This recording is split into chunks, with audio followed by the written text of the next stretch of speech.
Well, hello there. How is everyone? I hope you are all well.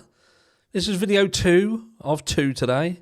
And in this video, we are going to be venturing away from the Idaho 4 case and touching on a case from Arizona.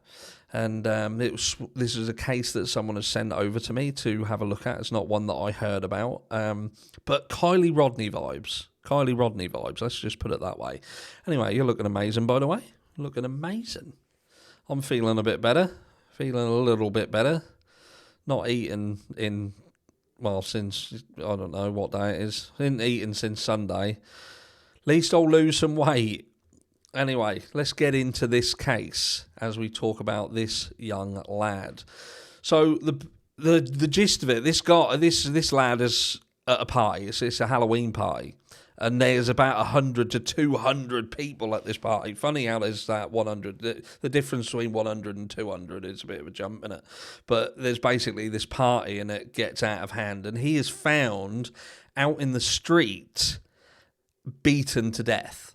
And at first, it's not even seen as a homicide. It takes a few days for them to actually think, oh, actually, yeah, we better start investigating this as a homicide. To date, there's been no arrests, but apparently significant, it's moving in the right direction. And a lot of people have been, anyway, let's have a look. Queen Street, Arizona. The investigation into the death of 16-year-old Preston Lord continues nearly a month after the Combs High School junior was severely beaten outside a house party in Queen Creek. On Wednesday, Queen Creek Police issued an update saying that while there has been no arrests, significant progress has been made. Well, I would say arrests in a case where someone's been beaten to death outside their house. I would say an arrest would be significant. Do you know what I mean? What is their significant progress? We understand the community is grieving the loss of a child and you want an arrest. No shit. We do too. This was a heinous crime and we are committed to holding those involved accountable, Queen Creek Police Chief Randy Bryce said in a latest news release. Due to the nature of the incident, it is imperative that we conduct a thorough investigation that provides a foundation for a strong case in court, which is ultimately necessary for a conviction. As your chief of police and as a parent, my heart is heavy, especially as we go into the holidays. We continue to focus on justice for Preston and his family. So, yeah, they're obviously investigating. It seems because of the sheer volume of people who was at this party, is making it difficult. Because if it goes to court, they need to have all their ducks in a row. I get that. So it says around 9 p.m. on Saturday, October 28th, Queen Creek Police responded to a disturbance involving teens near 194th Street and Via del Oro. Police arrived within minutes as a number of teens were leaving the area but found no indication of any crimes. Officers were called back to the area nearly an hour later after reports of an assault.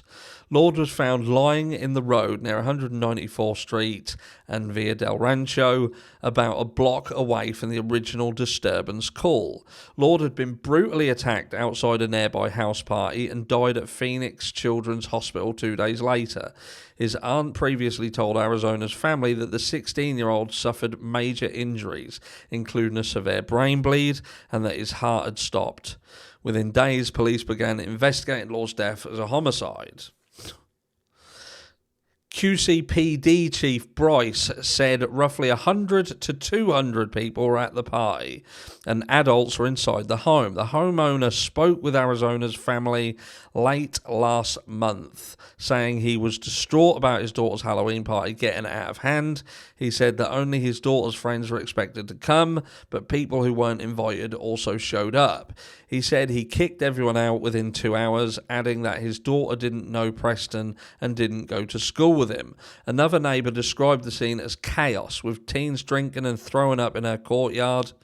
Some teams holder students from several different East Valley high schools were at the party, including Castile, Hamilton, Highland and Perry.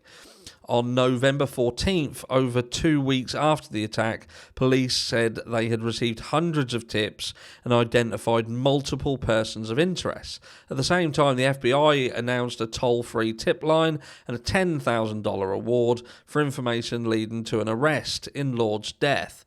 To date, police say they have received hundreds of tips, 21 of which come through the FBI's tip line. Did you see that? They actually put up a reward. What case have we been dealing with recently that didn't ever have a reward put up? I'll leave that one with you. Answers down below on a postcode. So the community is also continuing to show their support for Lord through picking up a bracelet or car decal. Anyone can pick up a car decal at TKS Automotive near Power Road and Santam Boulevard. You can also pick up Justice for Preston Lord bracelet at the following locations. And then we've got a timeline of events here. So 9:07 p.m, QCPD's non-emergency line receives a call about a possible disturbance involving juveniles, which is the first one that we spoke about. Teens were seen leaving the area, but no illegal activity was observed, and officers were diverted to another call. And then we've got about 40 minutes later, they receive a 911 call about an assault in the area. Officers arrived within 3 minutes and found the teen lying in the roadway. They administered life-saving efforts until paramedics arrived and took him to hospital.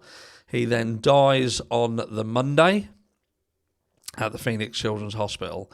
And then it's on the Tuesday, QCPD announced that officers are investigating the teen's death and that they are awaiting findings from the Maricopa County Medical Examiner's Office. Police also requested surveillance and doorbell camera video from a half-mile radius of the area. And they obviously give some time zones there that they want to cover. Wednesday, police announced that his death is now being investigated as a homicide and that officers are working several leads. And QCPD Chief Randy Bryce and Commander Mark Newman also dispelled online rumours, claiming that officers were already at the party when the attack occurred. Yes. Monday the 6th of November, QCPD provided a brief update on the investigation, calling it complex and far-reaching due to the amount of people involved, while stressing that no arrests had been made. November 8th, police said several search warrants had been executed as investigations worked towards an arrest. Thursday, November 9th, Lord's classmates and friends held a candlelight vigil. 14th of November, multiple persons of interest have been identified. Chief Bryce said the department have received hundreds of tips and that the investigation had included extensive interviews, warrants and court orders. The FBI's Phoenix field office joined the investigation and offered 10,000. They're just repeating shit, aren't they? 16th, a group of Queen Creek residents distributed light up the night signs, which instructs families to light a candle until Thanksgiving Day for Lord. November 22nd, QCPD confirms that no one has been arrested, but that significant progress has been made. So what significant progress has been made? And there we have a seeking information. And the fear here, like I said at the beginning, this gives you Kylie Rodney vibes, because you've got a situation where you have a group of youngsters, they go to a party, there's the numbers of who attended that party seems to be, there's a huge disparity. Even when you're saying 100 to 200, 100's 100, 200's twice as much. And at the Kylie Rodney situation, they seem to have been trying to say that there were so many people there to make it harder to pinpoint anybody who could have been in the wrong, so to speak. And my fear in this case here is that you've just got this wall of silence again where nobody wants to talk about anything. And this seems to be a recurrent issue. Why can nobody come forward and say, we know such and such did it, we watched them do it, we know they did it, and that's enough? It's so sad. It's so sad that the way the legal system works, it seems to heavily protect people who do things wrong. And the people who, when you want justice, it's hard. It's hard to get. And I just can't work it out. I do hope that this leads somewhere. I do hope that despite the difficulties that there are, and I get there's difficulties, I truly do, but there's no excuse for it. You've got a party that went out of hand and somebody lost their life. And why has it taken this long? And the best information they can give you is that significant, what's happened? What's happened? You've given a reward out, $10,000 reward for information, and no arrests have been made. Let me know down below what you think. Is this going to be another one that because of people not wanting to talk, just being willing to keep their mouth shut and not say anything, that yet again another child dies and nothing happens? Nobody's held accountable. I'll catch you all on the next one.